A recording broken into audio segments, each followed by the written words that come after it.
So, thankful to be here. We're going to talk a little bit about what you were talking about, but I want to notch it up. I want to talk about purpose-inspired entrepreneurs for just a minute. My journey is pretty simple. I went to the University of Texas. I met 4 people when I was a junior. We decided to do multimedia shows and charge people. And we were stunned. People like came. And we thought, wow, we can maybe make a living doing what we love to do. And I taught my kids that you can make a living doing what you love to do. That's called purpose. And we graduated, I think, and so we said, what are we going to do? And I said, I said, well, we're going to stay together, stay in Austin, make a difference. That's our business plan. I'm going to come talk to y'all. Okay? I went down, so we did, and we decided we'd start an ad agency because one of my partners had done ads for the Daily Texan or something. And I said, well, great, well, what is one? Gives our clients a lot of confidence. So I went down to the bank. There was a loan officer named John Oliver. I walked in on a brand new tie-dye t-shirt. Ponytail was looking awesome, which is another story. He actually came to my office with a pair of scissors. No kidding. Anyway. He used to say to me, now Roy, you're a big shot creative guy in Austin. When you come home, you're an athlete. And I want your hair to look like it and your clothes to look like it. Yes, sir. And I cut my hair, believe it or not, because I'm still scared, you know. I walked into the bank and asked for $5,000. He said, well, what's your business plan? I said, making money. You know, what's yours? That's what happens when you grow up Brownwood. And he loaned us the money. And we paid it back a couple of weeks ago. And on this road to purpose, about 10 years ago, I was at a reception. And a guy walks up to me, his name is Sam Perry, and he said, do you know that gentleman over there with the cane? Talking to some folks. And I said, yes, sir. He was a mentor of mine when I was in college. And those of you who grew up with me know I needed a mentor. His name is Robert Sneed, a lawyer there in town. And he said, you remember that $5,000 that you borrowed from City National Bank 25 years ago? I said, like it was yesterday. And he said, you know that he co-signed that note and never told you? Because he wanted you to believe you got it on your own. That's purpose-inspired entrepreneurship. And the bottom line is if people help you, you need to help somebody else so it works. And then I ran into Herb Keller at Southwest Airlines. He had 28 airplanes, and I was 28 years old. I'd never flown. They took a chance on us. And after 35 years, we're still doing Southwest Airlines. And then Sam Walton called me out of clear, cold blue. A year later, I was 29 years old. He called collect. And he said, "There's no kidding." And my assistant, we had like 8 people with it. He said, somebody named Sam Walton's calling collect for you. So I took a chance. And he said, oh, Roy. He liked me because his dog knew his name. I said, oh, Roy. No, he said, will you come to Bentonville, Arkansas? And I love what you're doing for Southwest. Now, that's before they've gone into any urban areas. So I flew to Dallas, changed planes, went to Fort Smith, into Fayetteville, rented a car, went to Hogeye, Conkey Town, got to Bentonville, senior citizen, went into a meeting, and there were about 8, just like that shot in 1960, there were 8 guys and Sam in a folding chair and me, and my knees were shaking so hard, I just hoping, please don't let me pass out. No, really, you can imagine. And Sam looks at me and he says, he was staring at me just like you guys are right now, and he said, oh, Roy, where's your staff? I couldn't breathe. And I looked at him and I said, well, Mr. Sam, you know, there's an old Texas saying, one right, one ranger. What kind of problem you got? And I was just about to pass out, and I was just staring at him. What kind of problem you got? And hired us before I got out of the building. Rode with him for 20 years. Did Norm Brinker at Chili's restaurants. He had one store, and we grew the chili heads. And then Chuck Schwab. And I don't know what happened, but somehow I was blessed that I was attracted to entrepreneurs who had a purpose beyond making money. And at the end, they made more. Entrepreneurs, 9 out of 10 of us never start the business to make money. We have a passion for something. We love something.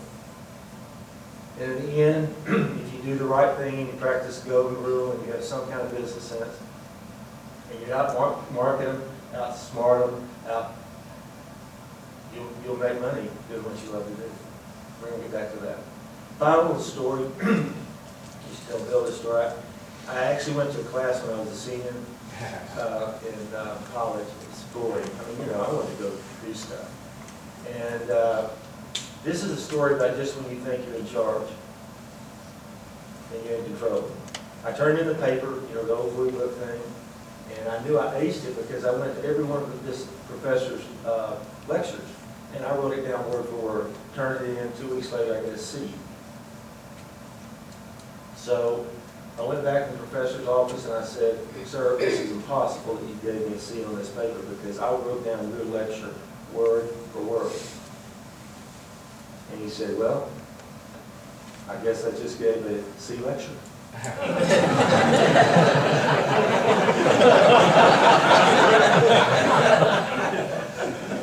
Just when you think. We don't know if the video's working, but I'm going to tell one story and we'll try it. If it's not, it doesn't matter. I promise. I promised my wife of 34 years that I would never miss one of my kids' birthdays. I've got 3 wonderful kids.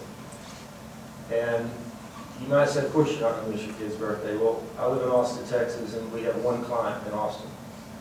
It's sad that the people who know me the best don't hire me, but I'm just working through that too, psychologically. But you know, DreamWorks, the PGA Tour, the United States Air Force, LMB, John Deere's, BMW. They don't call up and say, "Hey, can you come to Munich and is Thursday one of your kids' birthdays?" So I did really good with my girls. My boy was 15, got called on an emergency shoot, and about 5 in the afternoon, I realized I wasn't going to make it. So I asked these 2 gentlemen to do a little video for me. If it works, we'll play it. If it doesn't, I'll tell you what it is. And there are 2 Aggies walking through a bar. There it is. Okay, play it. Shay, first time I met your dad, he wasn't like old you are. I want to wish you a happy 15th birthday and say I hope you look as good at 56 as he does. And I hope you're a horse. Shay, there's the old guy here. My kid did all right. President of the United States, and the dad life is you got obstacles. We all know that. There's a wonderful thing about it. Just not good.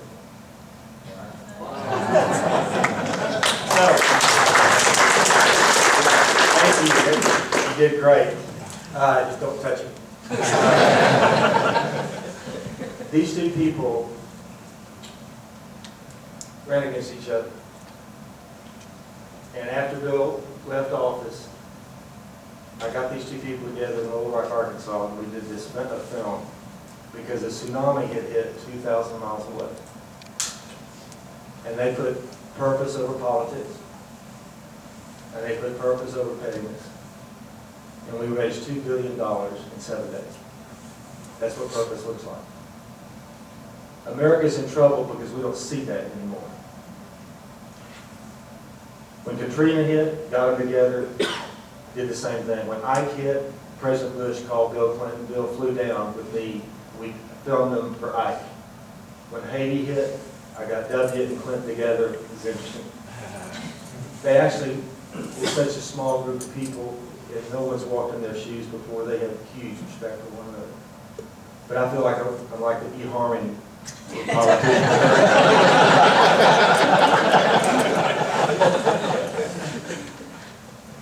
But that's what purpose looks like when you do it for a higher calling.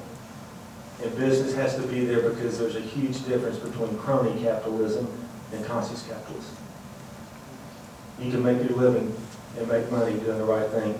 I'm going to cover some ground real quick. I want to talk about the economy just a little bit, and then I want to talk about the purpose of America and entrepreneurship. You don't have to buy into what I'm saying, but my mother was a history teacher. And if you don't believe me, you can talk to her. But I read a book called The Fourth Turning in 1998. They predicted that our economic downturn would hit in 2008, 10 years before it hit. We're not in a recession. It's called The Fourth Turning. It's a hard read, but it's by Bill Strauss and Neil Howe. It's important because I got some ideas for Brownwood. They're generational experts, and they've been through all the history of America and actually the world. And if you're a gardener, this makes sense. Every generation has a spring, summer, winter, and fall and winter. The last winter in America was the Great Depression and World War II. That was our parents' winter. The winter before that was the Civil War. The winter before that was the American Revolution. And it doesn't happen just in America, it happens around the world. So they called it, what we're in is an economic winter. And the reason it is so is that we continue to see false springs. Now here's the good news. Before the winter, the American consumer propped up the entire world by doing what? Spending more than we have on things we didn't need, made someplace else. Let me repeat, the whole entire world economy was propped up by the American consumer spending more than we had on things we didn't need, made someplace else. We bought so much stuff we had to get off-site storage to go visit it. You know what I'm talking about? We were spending $144 a day.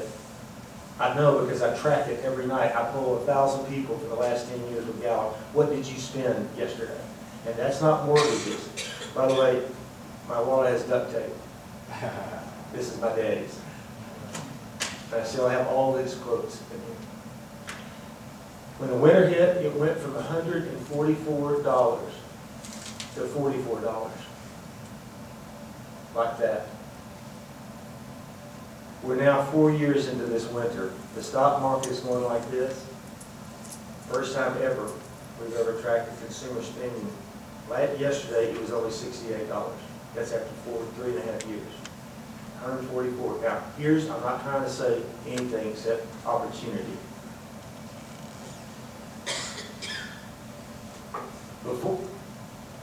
When Al Gore and I invented the internet,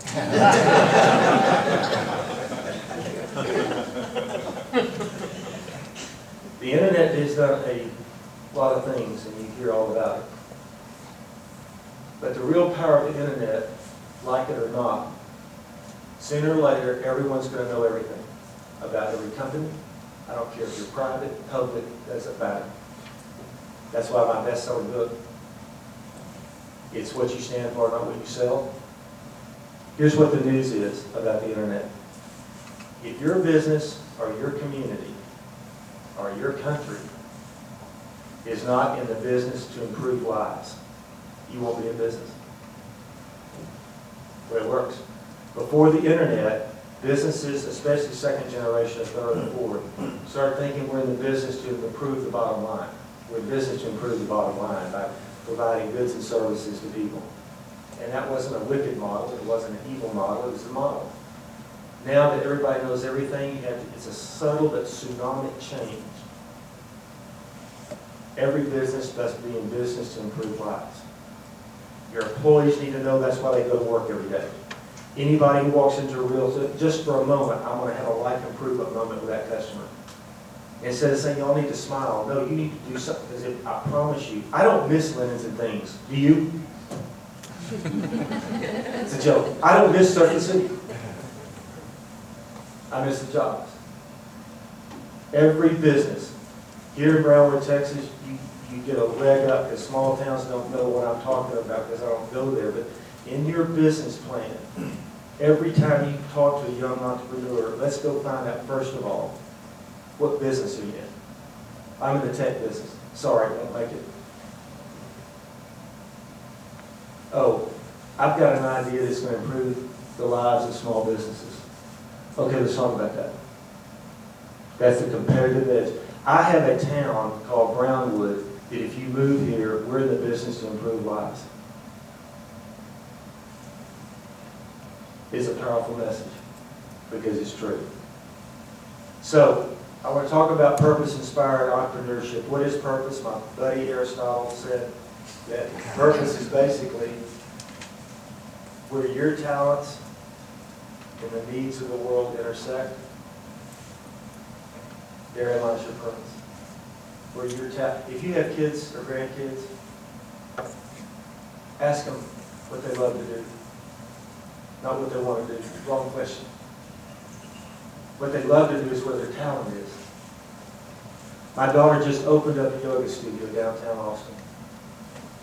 Finally, she told me 3 years ago, Dad, I love yoga. I said, let's make a business. It took us 3 years. When they tell you what they love to do, you can make a business. And those, I see people nodding their heads, you can make a business out of what you love to do. And it's pretty fun when you don't have to say, I have fun just on the weekends. And I was lucky. Purpose of Southwest Airlines, every day we wake up, we're in the business to give people the freedom to fly. By the way, purpose is not that old mission vision stuff that you don't remember. Purpose of Walmart when we're at our best and we're not bribing people. I don't work for them anymore, so I can fully disclose that.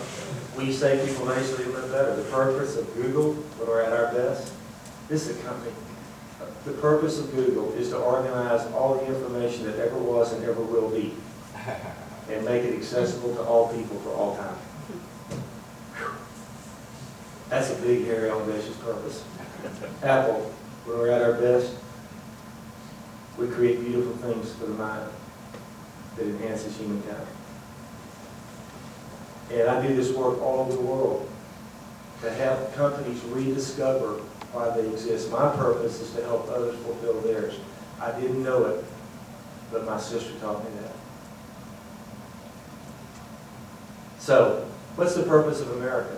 That's a pretty big question, isn't it? Now, I know that there will be as many answers as there are human beings because we live in a democracy. Here's what I think.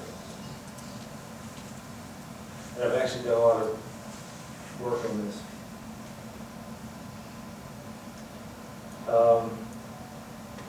Leif Erikson discovered America 500 years before Columbus.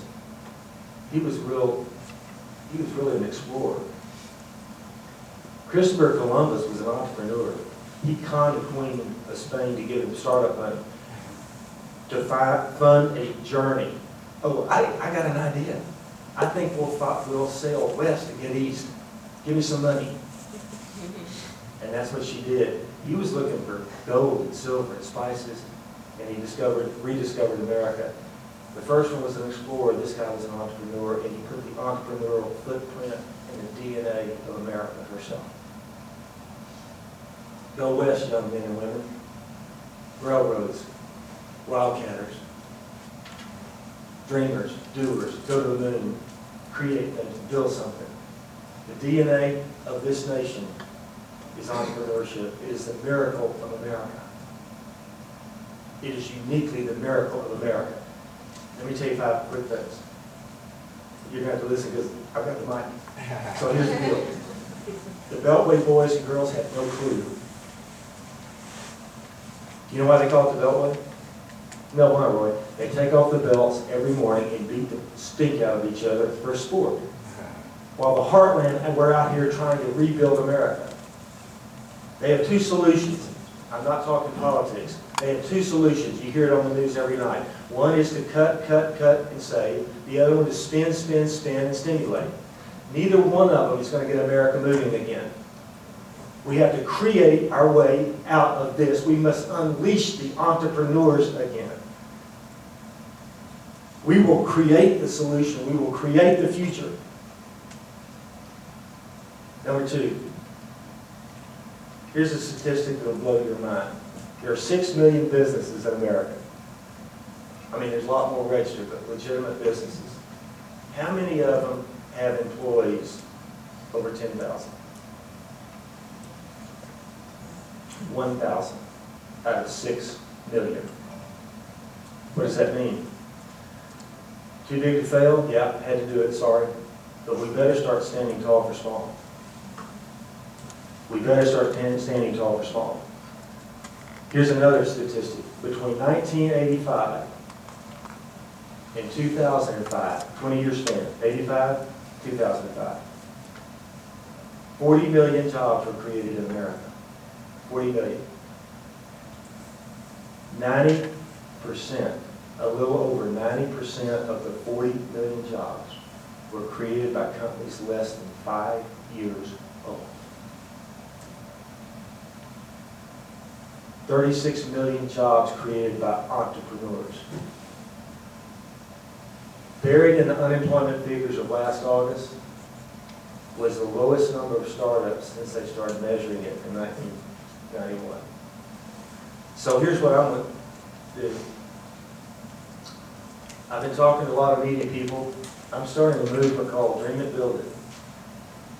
And I've been working on it for 4 years, and we're going to go out and inspire and mentor, and we're going to help create 500,000 new businesses with a 75% success rate.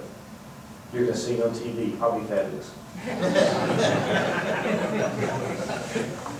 I'm going to dog this until I'm going to dog it, because Walt Disney said in America, if you dream something, it doesn't matter what your last name is or where you come from or what your mother did or your father did. When we're at our best in America, if you can dream it, you can build it. He said, if you can dream it, you can do it. Remember, Disney said also, ours started with a mouse.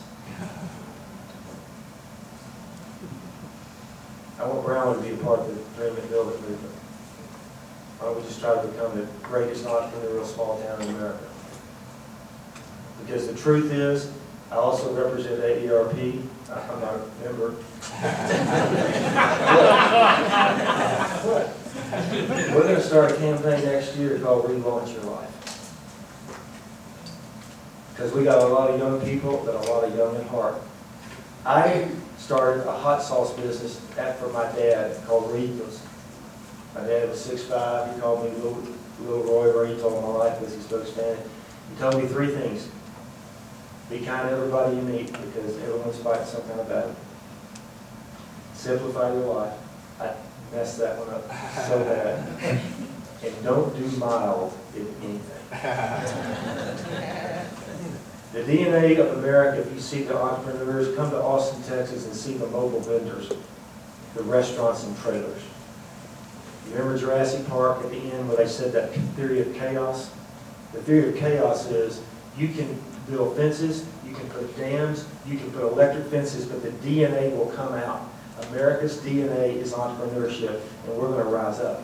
And instead of occupying Wall Street, we need to get preoccupied with entrepreneurship. And let the young people dream. I want to play you a little video. Did you screw it up? Okay. This is the symbol. No pressure. This is, I want you to watch this little film on entrepreneurship. Thank you. Oh, that's the wrong one. That's it. This is the wrong video, but this is what I did for Southwest Airlines. You can play it. Go ahead.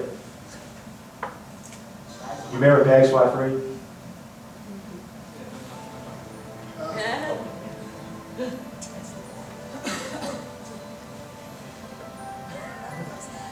look.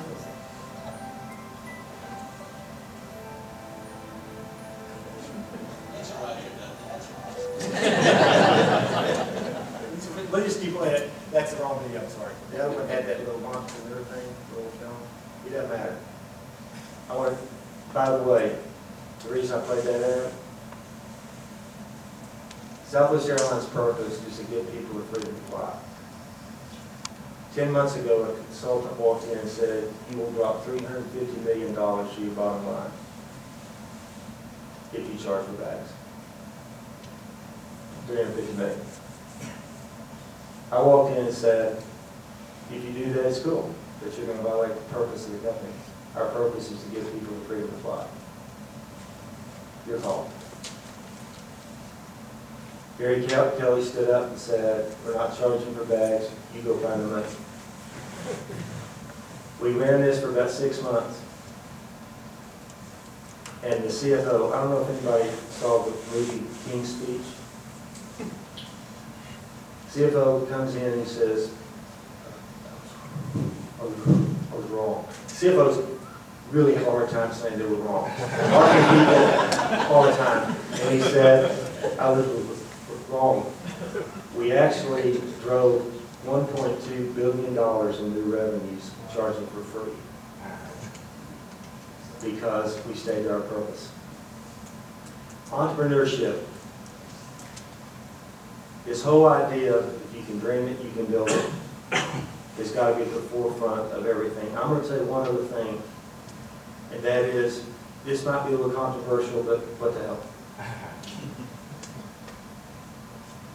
Our young people who are in school right now, Peter Only and all the ex-teachers and teachers now know this.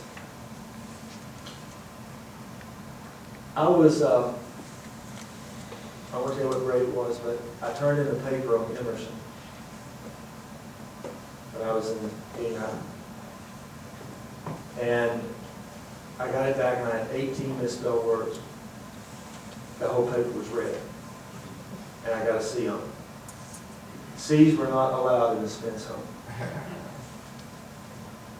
And I was terrified because I hadn't made a C in my life because I was pretty.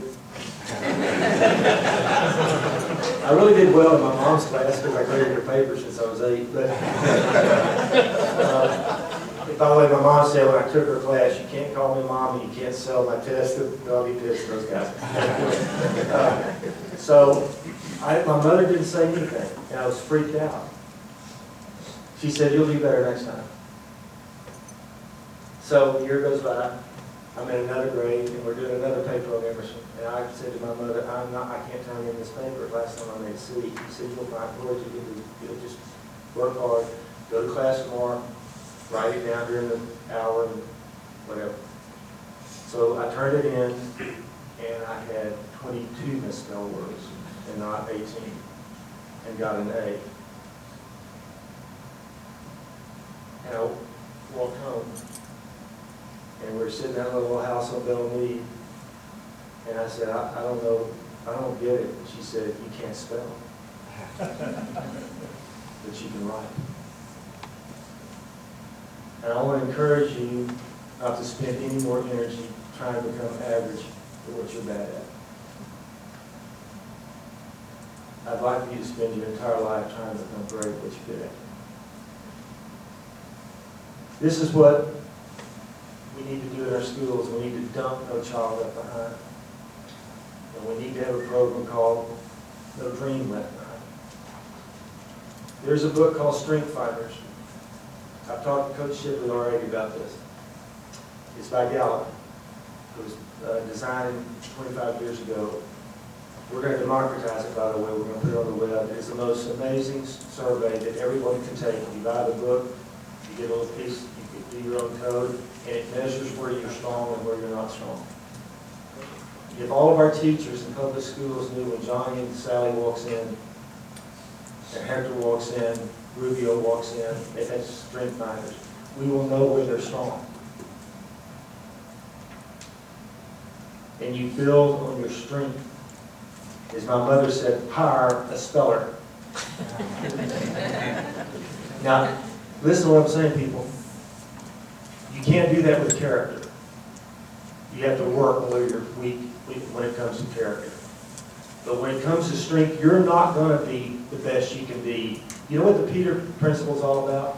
Spending your life working hard, getting burned out, trying to be average at what you're bad at. Our young people, we could be the model in Brownwood, Texas. Every young person in this town and every business person in town. And by the way, you don't have to buy, you have to just, we're going to democratize this. It's not going to cost anything in the next month. I want 1 billion people in America to take this, to find out where you are strong. Does that make sense? So at some point, if you can't spell, you can go to spell check. Really. We don't want doctors not to know how to do chemistry. That's not a good thought. But the truth is, if we know where kids' strengths are, we'll play to their strengths. Can you imagine if a coach knew every kid who walked in, not just their athletic strength, but their strength in terms of what they love to do, what they're good at? You can match not only their talent physically, but their passions. We will get America moving again if we ignite the American dream again. So, I don't know what else is on the video, do you? Okay, so we're just going to, but I will say this, Brian Jordan, on one of the videos, Brian Jordan, I think it was the one, if you don't see it today, Brian Jordan, remember Brian? 1991, we did a campaign for Brownwood called Feels Like Home. Right there. And Brian Jordan cut a song to this day, is one of the greatest songs ever written. He knew I was coming here, and he knew I was going to get inducted tomorrow, so he did a video to the song Feels Like Home. So if you don't get it, and I haven't seen it, so it's probably got a lot of dumb stuff in it, but I just want to say in closing, the data that was supported here, and Ray and all you folks here in the chamber, and all you business people, I want to give you one statistic about success on entrepreneurship. The number one predictor of success is not access to capital, although that's important. It is whether or not you have a mentoring system. People say, I want to go start my own business on my own, and I say, don't even try to do that. On your own?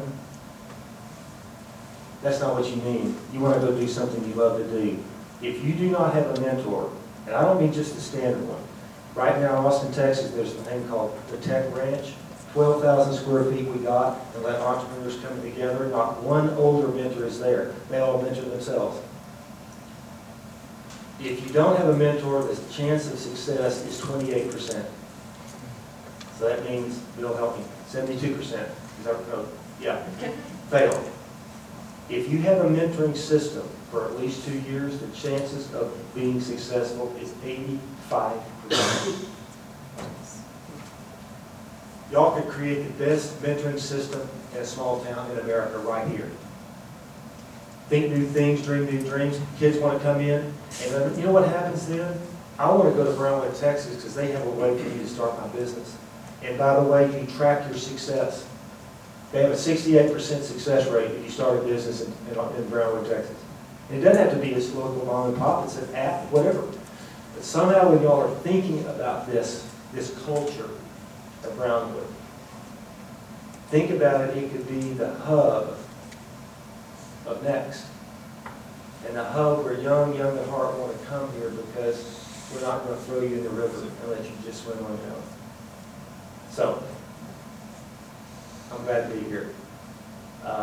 It feels like home to me. I go all over the world and people say, where are you from? And in closing, I'll tell you what I tell them. That's a two-part question. I'm from Brownwood, Texas. I'm doing a stay over in Austin. And that leads to where the hell is Brownwood? And that's exactly where I want them to lead. And I tell them about growing up in this town and my greatest friends and my parents and the fact that you can't have happy days. I've never forgotten where I came from, and I'm grateful that you invited me back. So, Godspeed, and I wish you a purpose-inspired life. Thank you.